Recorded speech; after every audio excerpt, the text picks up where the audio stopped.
Assalamualaikum warahmatullahi wabarakatuh. Di sini kami dari kelompok 2 yang beranggotakan Afresa Bias Putri Enarga, Imro'atun Nafingah, Marfu'ah Kunti Nugraheni, Pardila Setiani, Tasya Yusti Hanan Permata, dan Umi Sangadah akan mempresentasikan mengenai reseptor kanal ion sebagai target aksi obat GABA dan glutamat.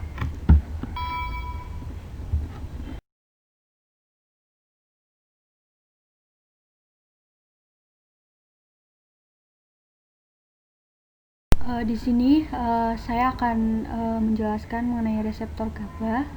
GABA sendiri merupakan neurotransmitter inhibitor utama di sistem saraf pusat mamalia dan terdapat pada hampir 40% saraf. Peran GABA sendiri yaitu sebagai neurotransmitter inhibitor didukung fakta bahwa banyak penyakit saraf yang disebabkan karena adanya degenerasi saraf GABAergik, contohnya epilepsi, gangguan tidur, tardive dyskinesia, dan lain-lain. GABA disintesis dari glutamat dengan bantuan enzim asam glutamat dekarboksilasi. Berikut gambar mengenai jalur sintesis dan degradasi GABA yang disintesis dari glutamat dengan katalisator enzim asam glutamat dekarboksilase, kemudian didegradasi oleh GABA transminase menjadi alfa ketoglutarat dan suksinil semilaldehyde. Reseptor GABA terdapat dalam 3 tipe, yaitu reseptor GABA A, GABA B, dan GABA C. Reseptor GABA A dan GABA C merupakan keluarga reseptor ionotropik, sedangkan GABA B adalah reseptor metabotropik terkait dengan protein G. Reseptor GABA A dan GABA C masing-masing terkait dengan kanal C dan memperantarai penghambatan sinaptik yang cepat. Namun, walaupun sama-sama suatu ionotropik, reseptor GABA A dan GABA C berbeda secara biokimia, farmakologi, dan fisiologi. Reseptor GABA A secara selektif dapat diblok oleh alkaloid bicuculin dan demodulasi oleh obat golongan benzodiazepin, barbiturat, dan steroid. Sementara itu, reseptor GABA C tidak dapat diblok oleh bicuculin, juga tidak dimodulasi oleh senyawa benzodiazepin, barbiturat, dan steroid. Masih sangat sedikit yang diketahui tentang senyawa kimia yang dapat memodulasi reseptor GABA C. Reseptor GABA A juga memiliki tempat ikatan untuk obat-obat barbiturat yang disebut barbiturat binding site, untuk obat-obat benzodiazepin yang disebut benzodiazepin binding site, untuk obat-obat steroid dan anestetik yang disebut steroid binding site, dan ada satu tempat ikatan untuk pikrotoksin, suatu konvulsan. Bisa dilihat pada gambar berikut. Tempat ikatan seperti ini yang berbeda dari tempat ikatan senyawa endogen GABA disebut tempat ikatan allosterik, sedangkan tempat ikatan untuk GABA disebut tempat ikatan ortostatik. Suatu obat dapat bereaksi pada sisi allosterik reseptor menyebabkan efek antagonis maupun inverse agonis. Inverse agonis adalah suatu agonis yang menghasilkan efek yang berlawanan dengan agonis. Satu contoh, obat golongan benzodiazepin yang bereaksi pada reseptor GABA sebagai inverse agonis benzodiazepin yang bereaksi pada reseptor GABA sebagai inverse agonis adalah beta-karbolin. Aktivitas reseptor GABA oleh neurotransmitternya menyebabkan membukanya kanal CL dan lebih lanjut akan memicu terjadinya hiperpolarisasi yang akan menghambat pengantaran potensial aksi. Dengan cara itulah GABA melakukan aksinya sebagai neurotransmitter inhibitor. Aktivasi fungsi reseptor GABA tadi menyebabkan efek-efek depresi sistem saraf pusat seperti efek sedatif, hipnotik, dan antikonvulsan. Karena itu, dapat dipahami bahwa beberapa antagonis reseptor GABA dapat menyebabkan konvulsi seperti vitrazepin, sekurinin, dan gabasin.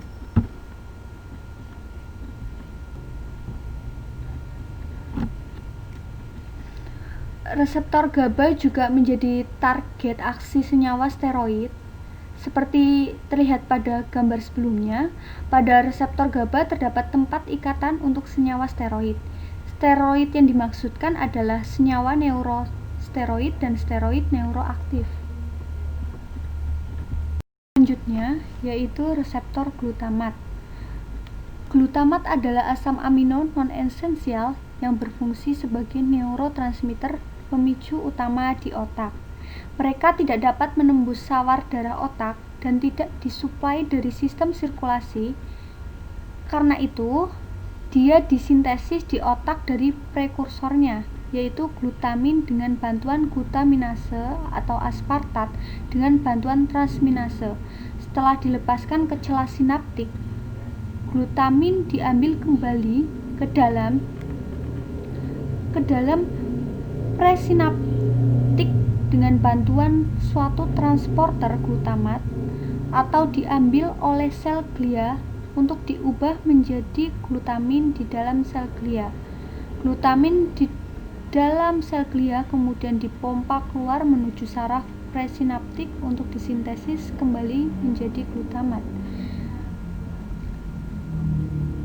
Diagram skematik biosintesis dan degradasi glutamat. Peristiwa keluarnya glutamat menuju ke celah sinaptik, masuknya kembali dalam proses reuptake dan pengambilannya oleh sel glia masing-masing menggunakan bantuan transporter yang berbeda.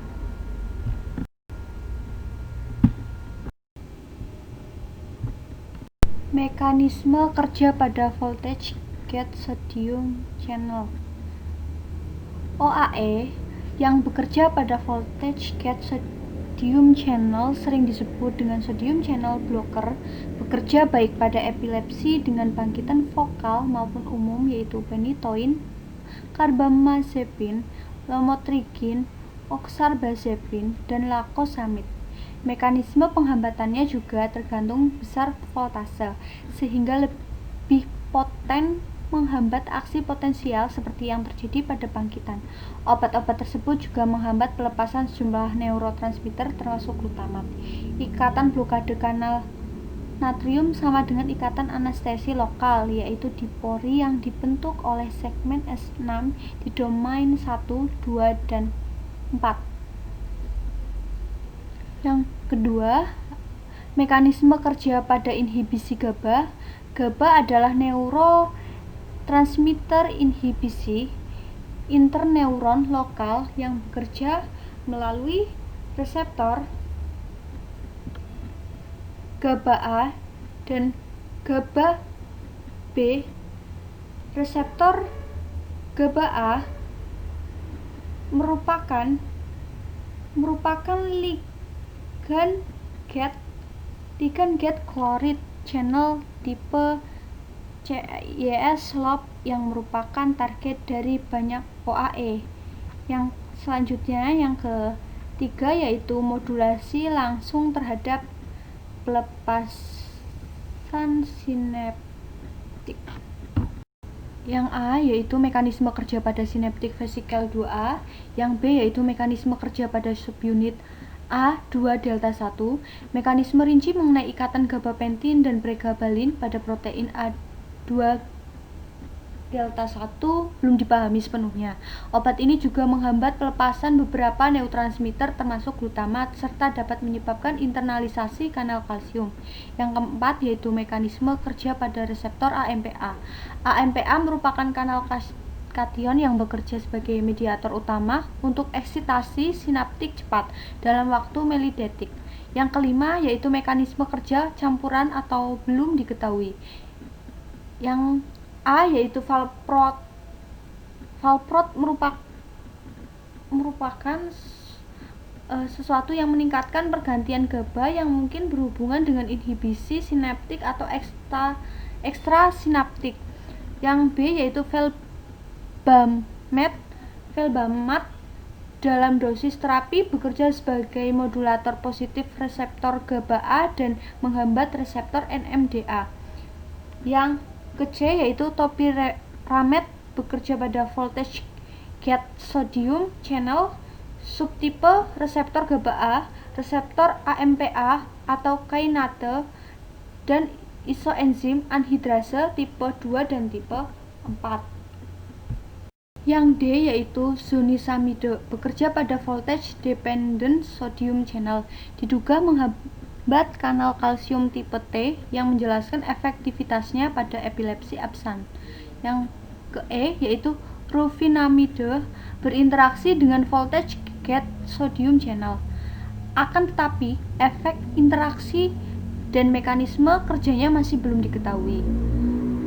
Kesimpulannya yaitu obat anti epilepsi secara umum, obat-obat ini berfungsi mengurangi frekuensi bangkitan dengan berbagai cara. Pada prinsipnya, obat anti epilepsi bekerja untuk menyeimbangkan proses inhibisi dan eksitasi di dalam otak. Daftar pustaka Husna et al. 2017, Biomolecular Mechanism of Anti-Epileptic Drugs, Laboratorium Neurologi, Fakultas Kedokteran Universitas Brawijaya Malang, Indonesia. Untuk yang selanjutnya yaitu review jurnal glutamat. Jurnal Semi Jurnal Farmasi dan Kedokteran. Judulnya yaitu The Neuroscience of Glutamat. Penulis Dito Anurogo Taruna Ikrar. Tahun 2014. Volume dan pembahasan halaman 55 sampai dengan 61. Yang keempat yaitu proses reuptake glutamat dilakukan sebagian besar oleh astrosites. Astrosites mengubah glutamat menjadi glutamin, kemudian melepasnya ke ruang ekstraseluler. Glutamin ditangkap atau diambil oleh neuron yang menggunakannya untuk menghasilkan glutamat dan GABA secara berturut-turut. Yang kelima, karakteristik neurofilamen adalah keberadaan daerah yang kaya akan glutamat di bagian ujung berdekatan dengan tengah core root domain. Bagi ilmuwan, terutama neuroscientist, daerah glutamat memiliki arti penting karena menjadi dasar reaksi pewarnaan perak klasik untuk neuron. Yang keenam, glutamat berperan dalam alternatif triptopan metabolis pathways. Peran glutamat pada proses nekrosis yaitu depresi akut ATP memicu kerusakan neuronal dari akumulasi L-glutamat yang berlebihan. Proses ini dinamakan excitotoxicity, melibatkan aktivasi reseptor glutamat, akumulasi sitosol CA2+, aktivasi kaskade yang dipicu oleh CA2+, generasi radikal bebas oksigen, dan kegagalan mitokondria. Tanpa oksigen atau glukosa, produksi ATP mitokondria berhenti. Persediaan ATP dihabiskan dengan cepat. Selanjutnya yaitu glutamat berperan pada proses cedera. Sebagai respon terhadap cedera, sel-sel mikroglia berproliferasi menjadi hipertrofi, memperlihatkan beberapa pertanda marker molekul termasuk major histocompatibility kompleks antigen dan molekul kostimulatori untuk limfosit T, dan pelepasan sitokin proinflamatori, enzim-enzim proteolitik, komplement, glutamat, nitrik oksid, superoksid, berbagai mediator inflamasi lainnya, serta berbagai substansi toksik terhadap neuron. Membran sel secara terus-menerus diserang dengan sinyal-sinyal kimiawi dari sejumlah neurotransmitter yang dilepaskan dari vesikel presinaptik, termasuk asam amino, glutamat, gamma aminobutyric acid, dan glisin, asetilkolin, monoamin, dopamin, norepinefrin, serotonin, histamin, neuropeptida, dan purin, termasuk ATP. Klasifikasi reseptor glutamat.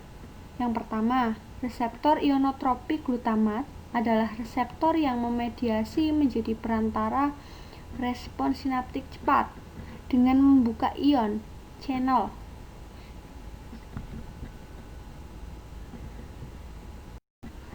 Klasifikasi reseptor glutamat. Yang pertama, reseptor ionotropik glutamat adalah reseptor yang memediasi menjadi perantara respon sinaptik cepat dengan membuka ion channel, saluran-saluran ion. Yang kedua, reseptor metabotropik glutamat adalah reseptor yang menyebabkan efek sinaptik yang lebih lambat berkaitan dengan perubahan kimiawi. Peran glutamat pada epilepsi. Glutamat yang dibebaskan secara sinaptik beraksi pada reseptor-reseptor ionotropik dan metabotropik, berperan penting dalam inisiasi dan penyebaran aktivitas kejang. Daftar pustaka Anurogo D. dan T. Ikrar 2014, The Neuroscience of Glutamat, Ethical Digest Semi-Jurnal Farmasi dan Kedokteran, nomor 120 halaman 55 sampai dengan 61. Sekian presentasi dari kelompok kami, kurang lebihnya mohon dimaafkan. Wabillahi taufiq wal hidayah. Wassalamualaikum warahmatullahi wabarakatuh.